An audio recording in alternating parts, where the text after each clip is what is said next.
Retourner en Afrique, c'est bien, mais comment s'y préparer véritablement? Aujourd'hui, nous allons échanger avec une gestionnaire de patrimoine qui va nous dire ce qu'elle fait au quotidien, qui va nous dire comment est-ce qu'il faut se préparer sur le plan financier avant de retourner en Afrique. Que l'on soit étudiant, que l'on soit travailleur ou chercheur d'emploi. Elle va nous parler des erreurs qu'il faut éviter avant de retourner en Afrique. Je vous invite à regarder cette vidéo jusqu'à la fin.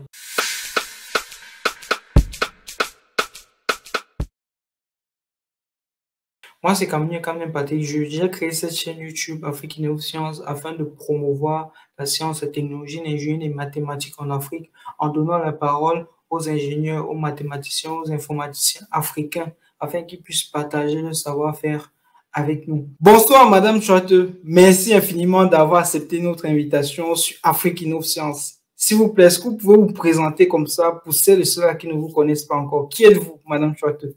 Wow, merci beaucoup pour l'invitation, Monsieur Camounier. C'est un privilège et un plaisir pour moi d'être là ce soir. Donc, c'est avec un très grand plaisir que j'ai accepté l'invitation pour passer sur Afrique Innov Science, que j'aime particulièrement et que je suis depuis un bout. Donc voilà, je suis, comme mon nom l'indique, Madame Chouate Kemayou. Je suis en Allemagne depuis bientôt 15 ans et j'ai fait des études en économie avant de me profiner également dans un master où j'ai pu souligner ma thèse en finance et en investissement. Donc, voilà, je suis dans le domaine de la finance en Allemagne où je me suis spécialisée et où je gère également plusieurs équipes. Donc, voilà, je suis mariée et je suis mère de 3 enfants. Donc, voilà, il faut joindre l'utile à l'agréable. Et voilà, en quelques mots, c'est en ça que se résume ma personne. Effectivement, merci beaucoup, Madame Chouette, pour cette présentation. Vous êtes une femme au foyer, une maman et une entrepreneur. Vous avez plusieurs casquettes. C'est vraiment encourageant, très certainement, pour les jeunes filles, les femmes qui nous regardent actuellement. Elles vont bien vouloir également avoir plusieurs casquettes et impacter dans la société. On Madame dirait. Chouette, il y a tellement d'Africains qui veulent rentrer en Afrique, mais ils ne savent pas Oui, quoi faire, ils ne savent pas comment est-ce qu'ils doivent s'organiser. Est-ce que vous oui. pouvez un peu nous parler, dans un premier temps, ce que vous faites dans votre travail en tant que gestionnaire de patrimoine? Vous êtes en Allemagne plus précisément. Peut-être il y a Oui. certaines personnes qui veulent rentrer, mais hésitent énormément à cause de cette gestion-là. Est-ce que vous pouvez un peu Oui. nous parler de votre travail, s'il vous plaît? Oui, alors je vais dire que, j'aime repartir à l'historique, à la base pour, ramener au point où se trouve, le point principal. Donc on va dire que depuis ma tendre enfance, déjà depuis le Cameroun, j'ai toujours, eu un faible pour tout ce qui est épargne, pour tout ce qui est, développement d'une stratégie financière. C'est pour cette raison également que n'étant pas née dans une famille forcément aisée, déjà depuis l'école primaire, j'ai développé certaines attitudes telles que vendre ce qu'on appelait communément chez nous le tomaïs, c'est-à-dire je me suis dit que ben tiens, si je n'ai pas peut-être un capital et tout, je vais faire avec les ressources que j'ai, qui sont à ma disposition. Donc, et c'est pour cette raison que ben, voilà, j'utilisais la farine de ma maman et je faisais moi-même frire et je revendais déjà à l'école. Donc, et l'objectif pour moi était naturellement de me bâtir un certain capital qui me permettrait, d'une part, de pouvoir atteindre mes objectifs. Pour moi, qui fait d'une part dans la musique, à l'époque, j'avais absolument besoin d'un clavier. Et ben, je me suis dit, ben, en vendant certainement le Tomaïs, certainement, je pourrais rassembler des ressources pour pouvoir me procurer mon clavier. Alors, c'est clair que de façon naïve, étant toute jeune, on ne voit pas en quoi, quel est le rapport entre la stratégie financière et tout ceci, mais il faut dire que dans tout cela se cachait en fait une stratégie, partir de ce que nous avons, des ressources qu'on a pour pouvoir atteindre ces objectifs. Donc, et ce qui fait naturellement appel à la planification. Donc, comment dire, cette passion est naturellement ce qui me dirige et m'oriente quand j'arrive en Allemagne, où j'ai fait des études d'économie déjà et par après, je suis entrée dans le service des impôts et de comptabilité. Et par après, je me suis dit que, mais tiens, il est important, il y a tellement d'Africains ici en Allemagne qui ne savent pas, qui n'ont pas la maîtrise de l'instrument financier ou alors qui se font berner par plusieurs banques. C'est-à-dire, déjà avec la barrière linguistique, tu arrives, on te dit, tu dis seulement il y a Axo, il y a Vielen Dank. Pour ceux qui sont en Allemagne, naturellement, je me suis dit que, ben voilà, je veux percer le mystère du milieu financier et c'est la raison pour laquelle je suis allée vers un master dans le domaine. Donc, comme ça, l'objectif pour moi était de permettre aux internationaux ou encore, disons, même les Africains, si on veut rester dans ce cadre-là, de penser au futur, c'est-à-dire de préparer le retour. D'ailleurs, vous allez voir, chaque fois que nous venons ici en Allemagne, on demande à l'ambassade, est-ce que tu penses rentrer? Nous disons généralement oui, oui, mais entre le oui et rentrer, il y a beaucoup de choses qui se passent. Et l'un des problèmes essentiels ou alors principaux en Allemagne, c'est le fait de ne pas savoir comment est-ce qu'il faut se préparer. Donc, pour revenir donc justement à ma question, à la question qui m'a été posée, celle de savoir en quoi consiste mon travail, déjà, c'est de gérer permettre à ceux qui sont venus, par exemple, ici en Allemagne pour étudier, de commencer avec le peu qu'ils ont à développer une stratégie qui leur permette de bâtir, que ce soit un capital ou encore un patrimoine qui leur permettrait d'atteindre leurs objectifs court, moyen et long terme sur le territoire camerounais. Donc, ceci est entouré de quoi? De tout ce qui est instruments financiers. On va par exemple dire les comptes, mettre sur place des stratégies qui vous permettent de pouvoir épargner, de pouvoir investir et ben, de pouvoir rentabiliser votre argent, de pouvoir également mettre de l'ordre dans vos finances. Et qui dit départ de l'Allemagne pour le Cameroun, dit une bonne préparation Wow, financière. très belle. Merci beaucoup pour cette présentation. Vous avez parlé un peu de tout de votre activité qui est la gestion du patrimoine en Allemagne. Et qui est votre cible? Vous visez qui précisément lorsque vous donnez des conseils dans la gestion du patrimoine? Voilà, je dis généralement que je ne suis pas restreinte parce que figurez-vous, l'ingénieur d'aujourd'hui est l'étudiant d'avant et l'étudiant d'aujourd'hui est l'ingénieur de demain. Les erreurs qu'un étudiant aujourd'hui peut commettre, naturellement, se répercutent lorsqu'il est ingénieur. Ça veut dire que l'éducation commence à la base. Cependant, donc, commence à la base. Qui parle de la base parle des étudiants, parle des étudiants même en cours de langue déjà. Il est important qu'ils soient éduqués pour pouvoir prendre les bonnes décisions. Donc, mais cependant, nous avons également un autre cadre qui est peut-être ceux qui sont post-école, c'est-à-dire ce sont déjà des ingénieurs qui sont dans la vie active. Et on a parmi eux qui n'ont absolument aucune idée de tout ce que ça comporte ou alors tout ce que ça demande comme étant préparation financière et bien qui à ce moment également ont besoin d'aide, d'accompagnement. Il y a ceux qui sont même déjà avancés et qui ont besoin plutôt d'optimiser leur portfolio. Donc, dans ce cas de figure, que ce soit les étudiants, que ce soit ceux qui sont à la recherche du travail ou ceux qui travaillent même déjà, ou encore ceux qui se sont déjà battus, à chacun de ces étapes, nous sommes positionnés. Et que les étudiants peuvent vous contacter s'ils veulent savoir un peu comment est-ce qu'ils peuvent mieux gérer leurs finances, ainsi que les travailleurs. En effet. C'est bien ça. Wow. OK. Dans les amis, n'hésitez pas à contacter Madame Chouate si vous avez des soucis au niveau de la gestion de votre patrimoine. On ne doit pas attendre d'avoir des milliards ou des millions de dollars ou d'euros avant de vous contacter. Même lorsqu'on est encore étudiant, on peut vous contacter. Et c'est et lorsqu'on parle des finances, il est très important de commencer très tôt avec la gestion pour pouvoir vraiment éviter les erreurs dans l'avenir, quoi. Et oui, effectivement, C'est vrai que je viens de dire qu'il est très important de commencer très tôt, mais pourquoi est-ce qu'il faut commencer très tôt au niveau de la gestion du patrimoine? Pourquoi Oui, faut-il commencer tôt? ok. Quels sont les avantages? Oui, je vais dire une chose. Je vais d'abord prendre peut-être juste l'exemple de l'Allemagne. Nous avons une institution ici qui est installée entre le consommateur et peut-être l'entreprise émettrice. Prenons peut-être quelqu'un qui voudrait acquérir un téléphone. Alors, entre l'entreprise qui vend le téléphone et l'acheteur, il y a une institution en Allemagne qu'on appelle la Schufa. Alors, et cette Schufa-là, naturellement, ne connaît pas, que tu viens juste d'arriver sur le territoire ou alors tu as fait 45 ans.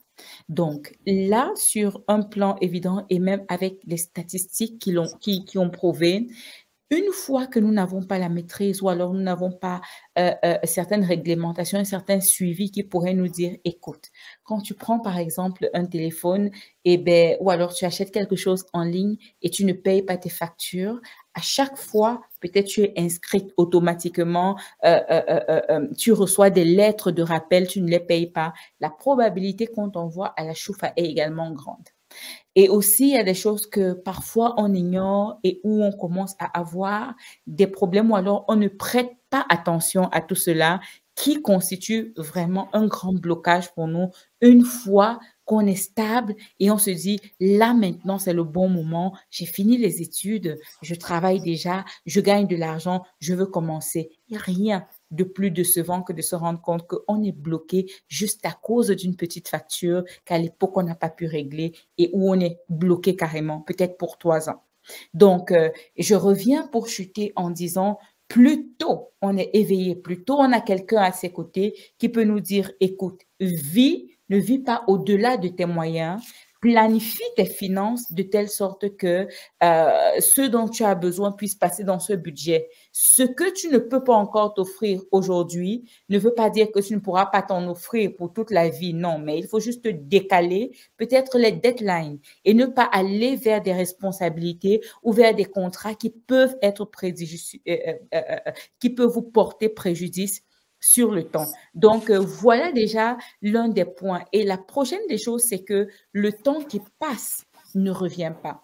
Quand nous revenons ici, par exemple, nous venons peut-être en Europe ou bien même encore au Cameroun, peu importe où, nous avons toujours la possibilité d'avoir des entrées. Mais parce qu'on a des entrées, il y a un mindset qu'on peut avoir. Je n'ai absolument rien. Pour le moment, je n'ai rien. Donc, je vis au jour le jour. Ce qui entre, je le dépense encore. Je dis non, on n'a jamais assez petit pour commencer à mettre, même si c'est 1 franc de côté, il faut le mettre. Parce que, bien évidemment, quand vous entrez dans la vie active, vous vous rendez compte que, mais tiens, si avec 600 euros, j'ai pu avoir une épargne, dégager une épargne pratiquement de 6 000 euros en 3 ans ou en 4 ans, ça veut dire que demain, avec 3 000 euros de salaire, je pourrais en faire bien plus.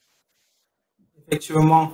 Et Madame, les Africains qui sont en Allemagne ou à l'étranger, qui veulent bien retourner en Afrique, quels sont les investissements que ces derniers doivent faire pour pouvoir bien s'organiser?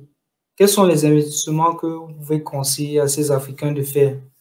Oui, alors, je dis généralement une chose, et vous allez m'excuser parce que je prends toujours des petits exemples bâtis sur mon expérience, mon expérience dans le domaine. Quand je commençais dans le domaine, dans le milieu de la gestion des finances, j'ai rencontré beaucoup de clients qui sont venus à moi et chaque fois qu'ils me disaient, Madame Tuateux, je veux rentrer au Cameroun d'ici 2 ans. Alors, entre d'ici 2 ans et effectivement qu'ils aient pris la décision de descendre, de partir au Cameroun, ils ont eu un enfant, ils se sont mariés en Allemagne. Ils ont signé un contrat indéterminé en Allemagne. Ils vivent sur le territoire allemand. Ils ont par contre l'objectif de rentrer demain. Le système allemand a ses régulations ou alors ses restrictions. Ça veut dire, tu payes les impôts, tu dois payer en fait tes charges chaque mois, ce qui fait naturellement qu'il y a une certaine marge que tu peux ne pas avoir, que tu peux ne pas forcément avoir, donc c'est-à-dire amasser comme dans un pays où on ne paye pas, par exemple, les impôts.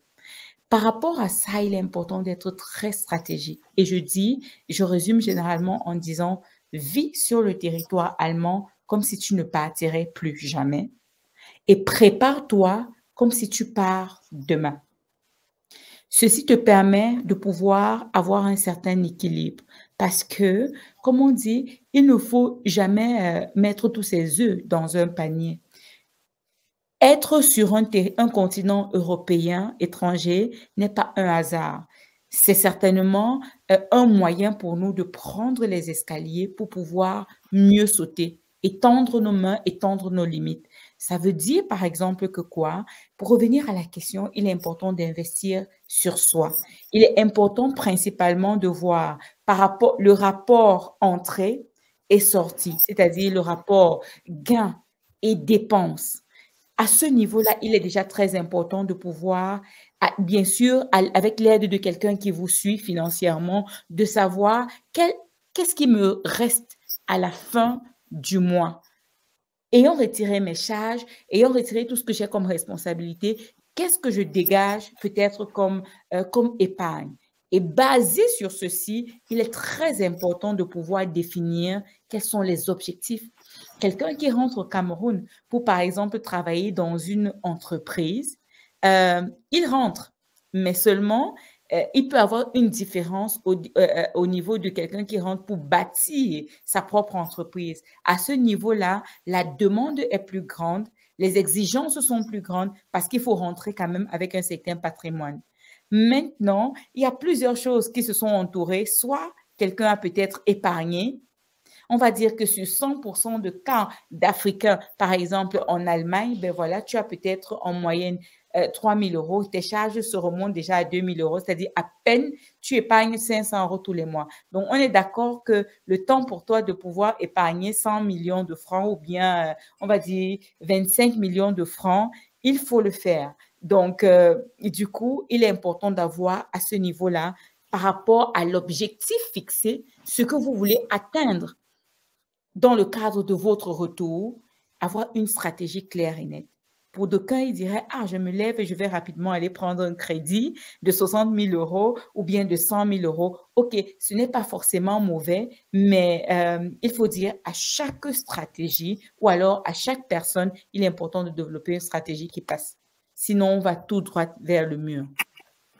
Effectivement, Madame Chate, vous avez parlé de quelque chose de très important qui concerne le prêt d'argent. Quelqu'un qui veut rentrer en Afrique dans 2 ans ou dans 5 ans, est-ce qu'il est conseillé à cette personne de prêter de l'argent? Parce que lorsqu'on prête de l'argent, c'est pour rembourser et avec des intérêts. Et ce n'est pas toujours sûr d'avoir les ressources étant en Afrique qui vont permettre de rembourser ces crédits-là. Est-ce que vous Oui. conseillez à ces personnes qui veulent rentrer dans le moyen terme de prêter de l'argent? OK. Je vais encore revenir en disant qu'il est très important de connaître quel est son profil.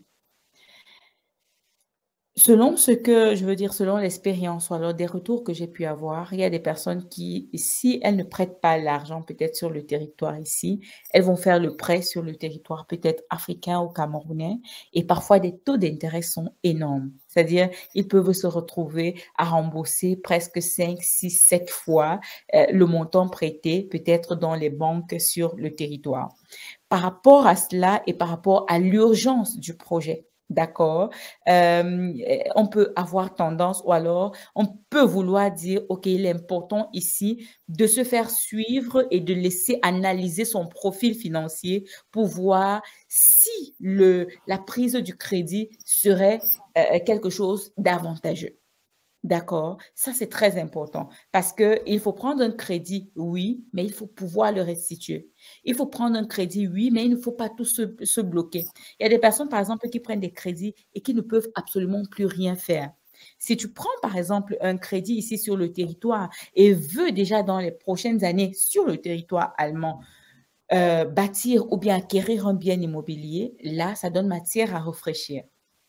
d'accord? Il est important à ce niveau de voir quel est le volume du crédit qu'il faut prendre, en quels termes est-ce que le crédit doit être remboursé. Donc, à ce niveau-là, ça demande une analyse basique pour voir qu'est-ce qui serait avantageux en fonction de vos objectifs.